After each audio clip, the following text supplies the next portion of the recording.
Hello and welcome to BKB hitech school. कैसे हैं आप लोग? बढ़िया होंगे। मुझे उम्मीद है आप सभी बहुत ही अच्छे तरीके से घर पर तैयारी कर रहे होंगे एग्ज़ाम्स की।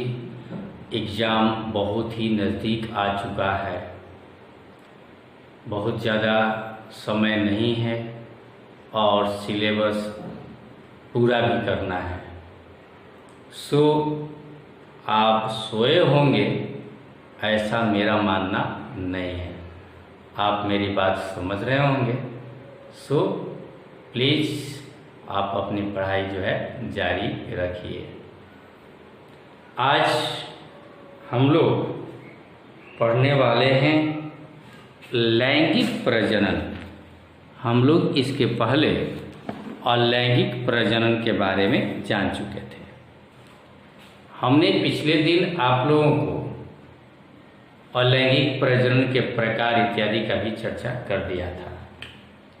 सो चलिए अब हम लोग शुरू करते हैं लैंगिक जनन। जैसा कि मैं बता चुका था कि जनन दो प्रकार का होता है, एक को अलैंगिक जनन और दूसरे को हम लोग लैंगिक जनन कहते हैं। अलैंगिक को असेक्सुअल रिप्रोडक्शन कहते थे और लैंगिक जनन को हम लोग सेक्सुअल रिप्रोडक्शन के नाम से जानते हैं। आज हमें सेक्सुअल रिप्रोडक्शन के बारे में ही जानकारी प्राप्त करना है। लैंगिक जनन की बात करूं तो लैंगिक जनन में सिर्फ लोग समझते हैं कि यह जंतुओं में ही होता है। तो सबसे पहले यह दिमाग में बैठा लें कि ये प्लांट्स एंड एनिमल्स दोनों में होता है। दूसरी बात कि मैं आपको बता दूं कि कुछ लोग समझते हैं कि लैंगिक जनन इसमें उसे कहते हैं जिसमें कि दो जीव भाग लेते हैं, लेकिन आज मैं इस बात का खंडन करूंगा। यह कोई जरूरी नहीं है कि दो व्यक्ति या दो शरीर हिस्सा लेंगे। एक ही शरीर के द्वारा भी लैंगिक जनन होता है। पौधों में भी हम लोग देखेंगे और जंतुओं में भी देखेंगे। जंतु में भी एक ही शरीर के द्वारा लैंगिक प्रजनन, जैसे केचुआ का नाम आपने सुना होगा, देखा होगा। केचुआ चेड़ा जिसको कहते हैं, उसके अंदर नर अंग भी होता है और मादा अंग भी होता है। वैसे जीवों को बाइसेक्सुअल, उभयलिंगी या हर्माफ्रोडाइट कहा जाता है। तो यहाँ पर लैंगिक प्रजनन के लिए दो जीव तो कभी नहीं कहेंगे। तो फिर हम लैंगिक जनन की क्या परिभाषा देंगे? तो जनन की वह विधि जिसमें कि दो भिन्न लिंग या लैंगिक अंग, अर्थात दो भिन्न लिंग का मतलब क्या? नर अंग तथा मादा अंग, नर लिंग तथा मादा लिंग या नर भाग तथा मादा भाग लेते हैं, हिस्सा लेते हैं, उसे लैंगिक जनन कहते हैं। देखिए, नर तथा ये मादा ये किस प्रकार पहले जनन करते हैं इसके बारे में हम लोग समझें। मैं अगर जंतु की बात करूं तो जंतु से ही समझ लीजिए। एक होता है नर अंग, नर भाग, और दूसरा होता है मादा भाग। नर भाग की अगर बात करूं या नर अंग की बात करूं तो इसे हम लोग वृषण जानते हैं। विस्तृत रूप से भी हम पढ़ेंगे।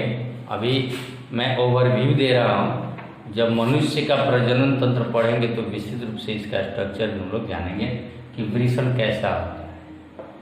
और मादा भाग या मादा अंग की बात करूं तो इसे अंडाशय कहा जाता है। इन दोनों के अंदर अर्धसूत्री कोशिका विभाजन होता है।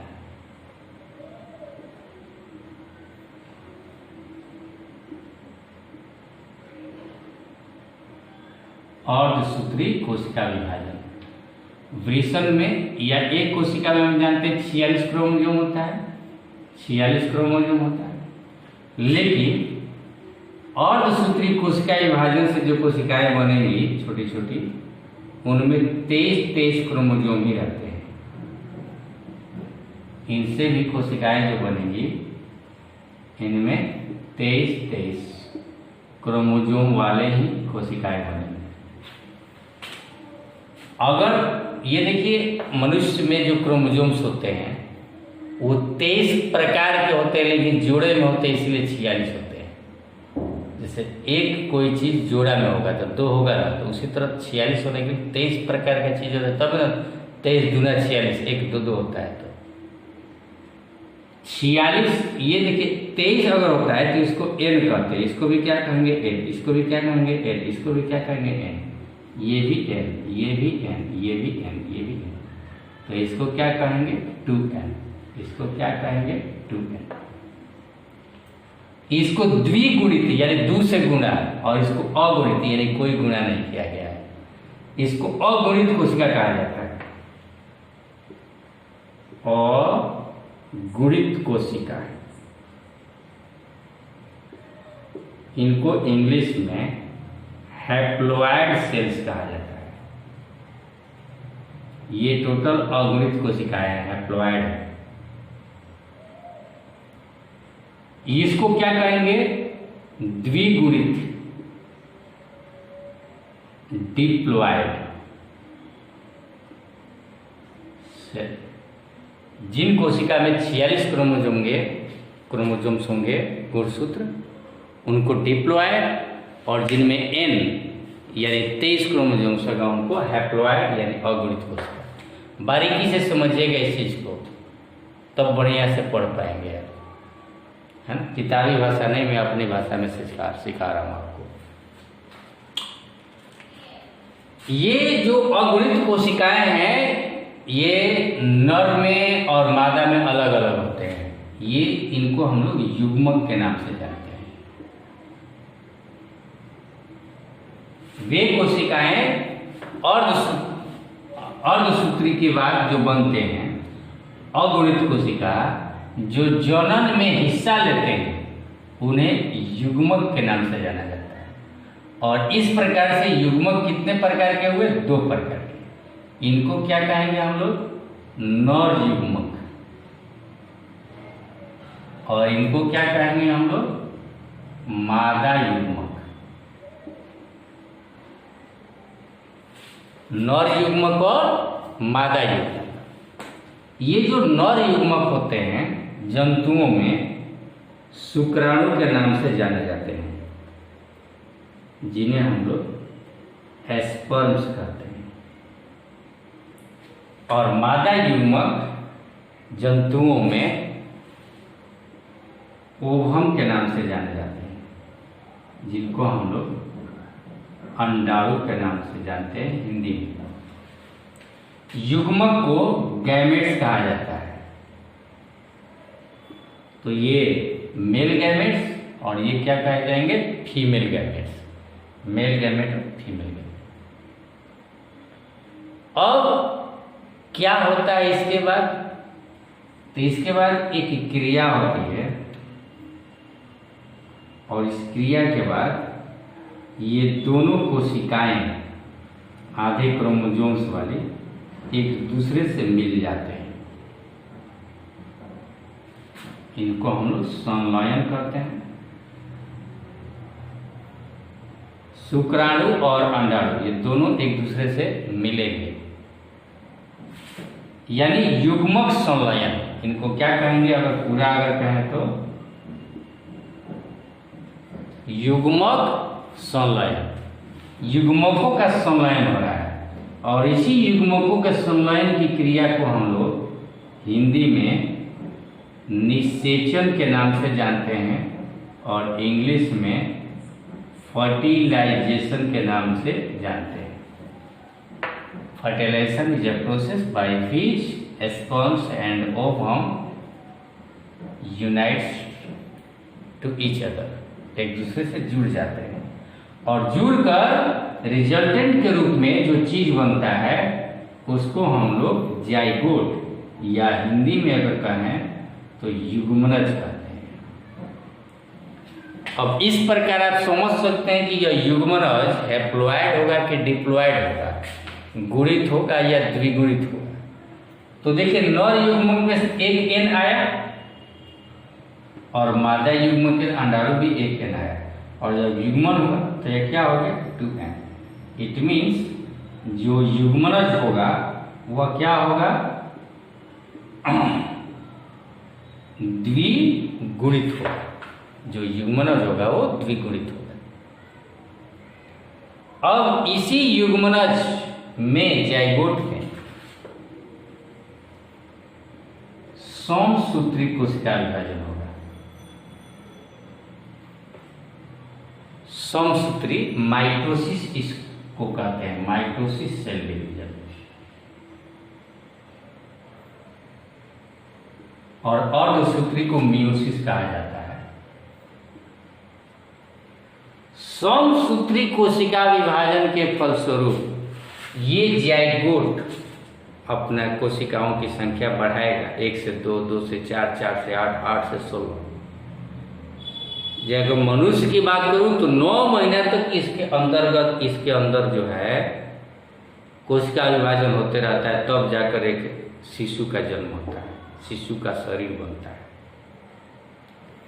समसूत्री कोशिका विभाजन अगर ये 2n है तो इसके द्वारा जो बनने वाले जो कोशिकाएं होंगी बहुत सारे, जिसको हम लोग गर्भ कहेंगे या भ्रूण कहेंगे, माँ के गर्भ में जो पलता है, बहुत सारी जो कोशिकाएं ब्लास्टोसिल के रूप में पहले होता है, 1 से 16 कोशिकाएं वो बनती है।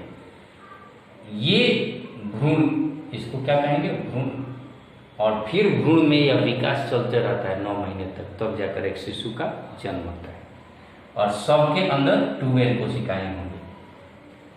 फिर यह मेल बनेगा या फीमेल बनेगा, और मेल फीमेल बनेगा तो फिर मेल होगा तो इसके अंदर स्पर्म बनेगा और फीमेल होगा तो उसके अंदर अंडाशय से बनेगा और फिर ये लैंगिक प्रजनन करेंगे।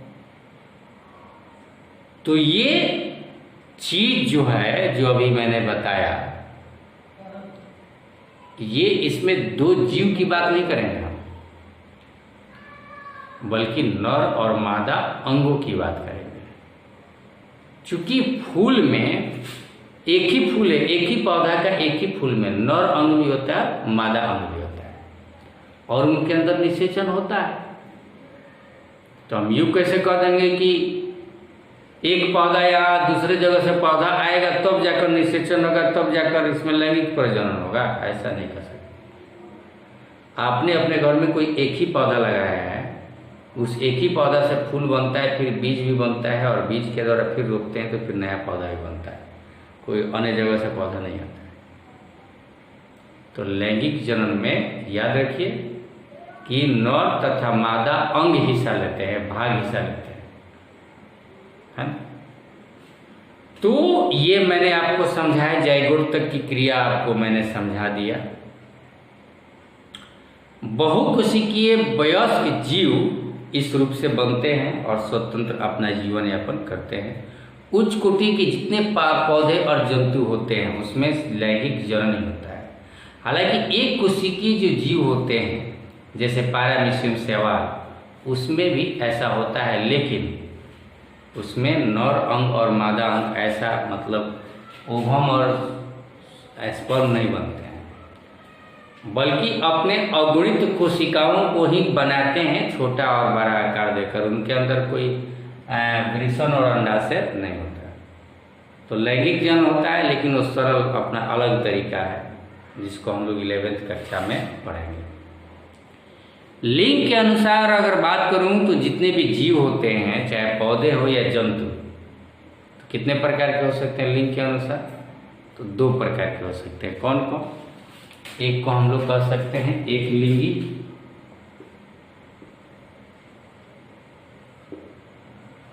एक लिंगी जीव भी हो सकता है और दूसरा जीव जो हो सकता है वो क्या हो सकता है? द्विलिंगी। हम लोग एक लिंगी है कि द्विलिंगी है? हम लोग एक लिंगी है। क्यों एक लिंगी है? एक शरीर है तो एक शरीर में या तो नर अंग होगा और नहीं तो मादा अंग होगा, इसीलिए एक लिंग होता है, इसलिए एक लिंगी है ना। और द्विलिंगी किन्हें कहेंगे? जिनमें नर अंग भी होगा और मादा अंग भी होगा। द्विलिंगी को ही हम लोग उभयलिंगी कह सकते हैं, या बाइसेक्सुअल इंग्लिश में कह सकते हैं, या हर्माफ्रोडाइट भी कहा जाता है। इतने सारे नाम, जिसमें हमने केंचुआ का नाम बताया। ये तो जंतु की बात हुई कि हम लोग एक लिंगी है और केंचुआ द्विलिंगी है, लेकिन ऐसा पौधों में भी होता है। आपने देखा होगा बहुत सारे ऐसे भी पीपल के वृक्ष होते हैं जिस पर फल नहीं फलता है। कारण क्या? कि एक लिंगी होता है, उसका निषेचन होगा ही नहीं जल्दी से, उसका स्पर्म और ओवम आएगा ही नहीं, है ना।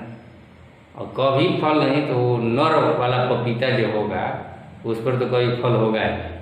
वो जब जाएगा तो उसका पुंग के साथ किसी दूसरे स्त्री वाले पपीते पर जाएगा तो उस स्त्री वाला जो मादा जो पपीता होगा उस पर फल पड़ेगा। तो पपीता जो होता है वो एक लिंगी होता है। तरबूज भी एक लिंगी होता है।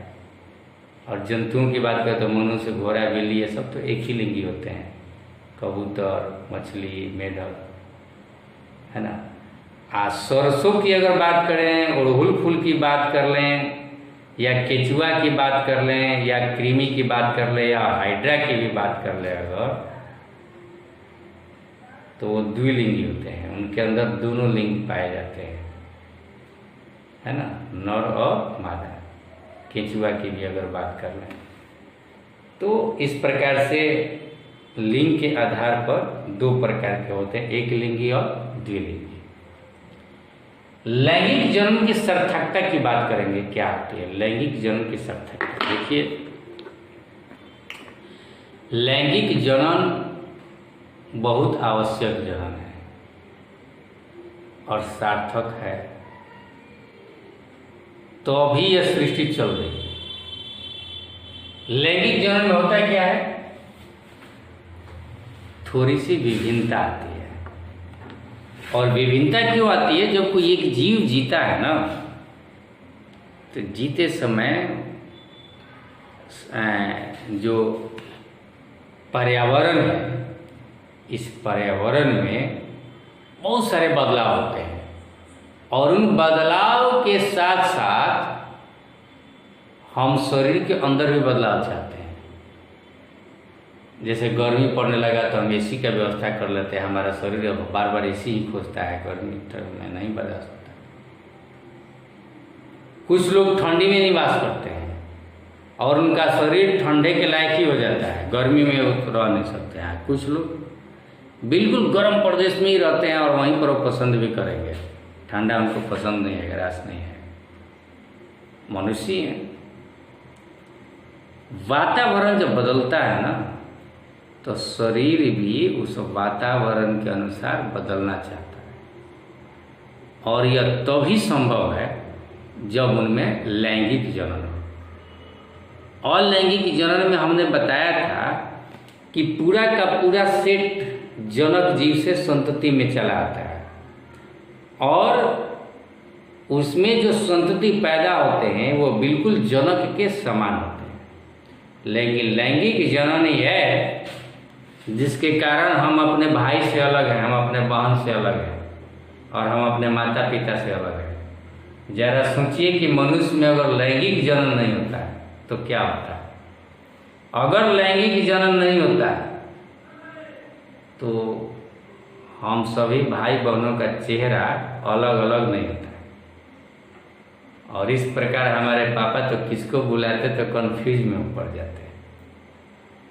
इस पृथ्वी पर जितने मनुष्य होते सबका चेहरा एक समान ही होता है। जितनी बिल्लियां हैं सब बिल्लियों का चेहरा एक समान नहीं होता है। गाय, बैल, भैंस, सारे गायों का तो सारे भैंसों का एक समान। अब इसमें किसी को पहचान पाना बहुत मुश्किल हो जाता है।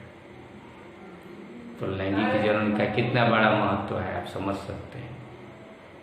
युग्मकों के बनने के पहले हम जानते हैं, अभी हमने बताया कि युग्मक के बनने के पहले क्या होता है, अर्धसूत्री कोशिका विभाजन होता है, जिसमें गुणसूत्र की संख्या जो है जीवों के मूल शरीर में पाई जाती है उसकी ठीक आधी पाई जाती है। युग्मक बनते हैं जब दोनों नर तथा मादा युग्मकों के बीच संयुग्मन होता है, यानी फर्टिलाइजेशन होता है, तो पुनः गुणसूत्र की संख्या फिर मूल शरीर के जैसे 46 है तो 46 हो जाता है।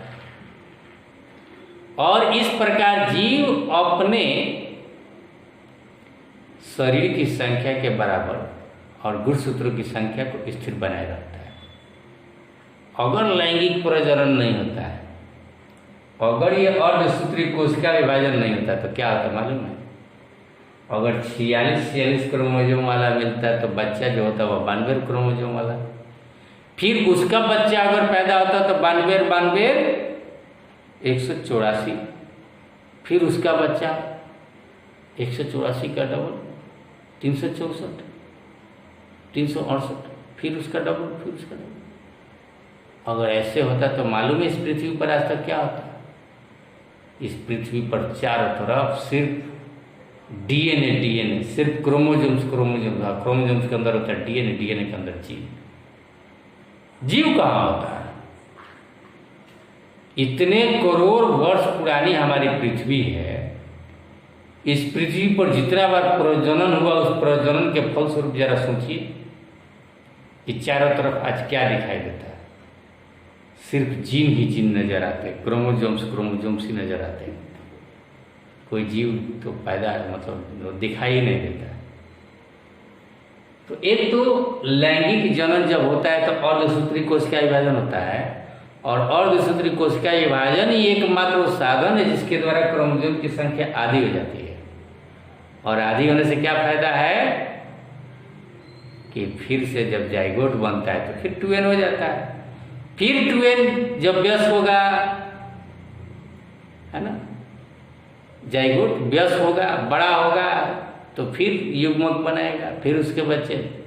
मतलब हर पीढ़ी की अगर बात करें, एक पीढ़ी से दूसरे पीढ़ी जो बनते जा रहा है, बाप से बेटा, बेटा का फिर बेटा बाप बनता है, फिर बेटा बाप बनता है, मतलब बेटा का बेटा, बेटा का बेटा, बेटा का बेटा, बेटा का बेटा, बेटा का बेटा, ये जो होते रहते हैं सब के अंदर 46 क्रोमोसोम्स के 46 क्रोमोसोम ही मिलते हैं, अधिक नहीं होते। तो ये लैंगिक जनन की सार्थकता है। और नहीं तो फिर अलैंगिक जनन को अपनाना होगा, और अलैंगिक जनन को अगर अपनाएंगे तो फिर मालूम है ना, एक समान बच्चे पैदा होंगे तो फिर समस्या है। तो कम से कम जो उच्च श्रेणी के जो पौधे और जंतु हैं उनके अंदर लैंगिक प्रजनन होता है तो थोड़ा सा विभिन्नता आता है, और वो विभिन्नता हमें जीने के लिए सार्थक भी बनाए रखती है। आपके पुस्तक में ही दिया हुआ है कि इस प्रकार जीव अपने शरीर में गुणसूत्र की संख्या को स्थिर बनाए रखते हैं। अगर ऐसा न हो तो प्रत्येक अगली पीढ़ी में डीएनए की मात्रा पिछली पीढ़ी से क्या हो जाती है, यानी जीव क्रोमोसोम दुगनी होती जाती है, और धरती पर केवल डीएनए ही मिलते और जीवों का अस्तित्व ही खत्म हो जाएगा, जीव रहेंगे नहीं। जीवों की हर जाति में गुणसूत्र की संख्या अलग अलग और स्थिर होती है, ये निश्चित और लैंगिक प्रजनन के अनुसार। जैसा कि आप शुरू में पढ़ चुके हैं कि डीएनए की प्रतिकृति बनने के दौरान कुछ विभिन्नता होती है, मैंने पहले पढ़ाया था।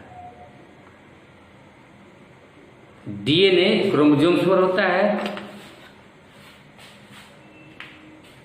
ये ऐसा जो आकृति हम जानते हैं ये डीएनए है, और इस डीएनए पर बहुत सारे नाइट्रोजनस क्षार होते हैं, nucleotides, adenosine, guanine, thymine, cytosine.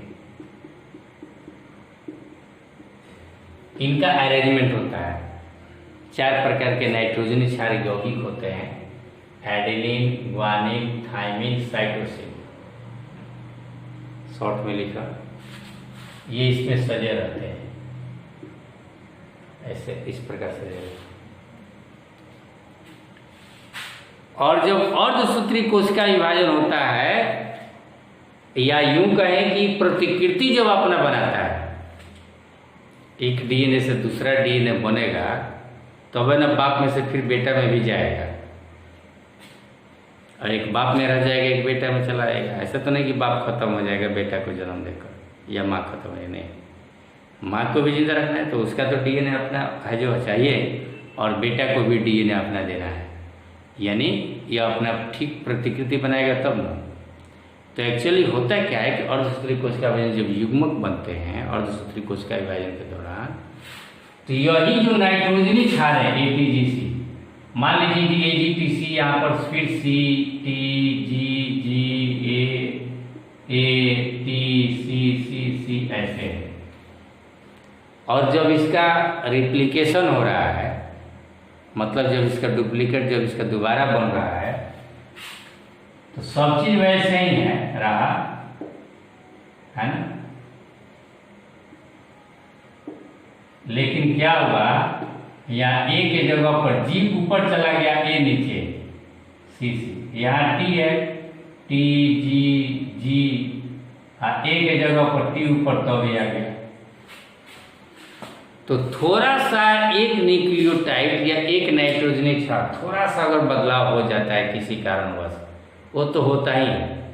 हमारे शरीर का खान पान कुछ कई बार, मतलब उसको अपने तरीके से तो हम करें, ये तो नेचुरली होता है फादर और मदर के शरीर के अंदर, जिसको हम देख नहीं सकते और अपने से इसको हम सजा भी नहीं सकते, ये अपने आप। और थोड़ा सा यही नाइट्रोजनी क्षार इधर उधर होते हैं तो डीएनए थोड़ा सा चेंज हो जाता है। लेकिन फिर भी अगर मैं बता दूं कि 99.9% तो हम सभी का, हमारा आपका, चाहे अलग अलग परिवार से उससे नहीं मतलब है, 99.9% ये डीएनए जो है बिल्कुल सेम टू सेम होता है। हम अलग अलग चेहरा जो लिए हुए रहते हैं, ये डीएनए 0.1% थोड़ा सा अलग होता है, जिसके कारण हमारा रंग रूप अलग हो जाता है। तो ये जब प्रतिकृति बनता है, तो प्रतिकृति बनते के समय ही डीएनए के अंदर जो है थोड़ी सी विभिन्नता आ जाती है। चूंकि लैंगिक जन्म में 2 जीव हिस्सा लेते हैं या 2 भाग हिस्सा लेते हैं, और तो इससे बनने वाले जीवों में 2 विभिन्न जीवों से प्राप्त डीएनए समाहित होते हैं, और वो भी थोड़ा सा विभिन्नता के साथ। तो बच्चे जो पैदा होंगे थोड़ा सा अलग प्रकार के होंगे कि नहीं। इसके फलस्वरूप 2 जीवों से प्राप्त डीएनए की विभिन्नता के संयोजन से नए संयोजन पैदा होता है। इससे धीरे धीरे जीवों की एक नई स्पेसीज भी पैदा हो सकती है। लेकिन नई स्पेसीज ऐसे पैदा नहीं होती है, नए स्पेसीज के लिए अलग तरीका हमने बताया, और बहुत समय लगता है। और जब लक्षण, गुण, रंग, रूप सब बदल जाए तो अभी भी नया स्पेसीज नहीं कर सकते। नया स्पेसीज तभी हो सकता है जब मनुष्य ऐसा है, लेकिन लैंगिक प्रजनन के द्वारा उसका जो बच्चा है वह फिर फर्टाइल नहीं है, यानी बच्चा पैदा करने के योग्य नहीं हो रहा है, या लैंगिक संबंध अपनाने के बाद बच्चे पैदा नहीं कर सकते हैं, तो उससे उत्पन्न संतान, जब संतान लायक होगा ही नहीं, तब हम समझेंगे कि वो तो एक नई प्रजाति हो गया। 2 अलग अलग प्रजातियों के बीच लैंगिक संबंध नहीं होते हैं, और लैंगिक संबंध अगर बन भी जाते हैं तो बच्चे जो पैदा अगर होते हैं तो वो फिर लायक नहीं होते हैं, जनन के लायक नहीं होते हैं, तब जाकर कहेंगे कि वो अलग प्रजाति का है।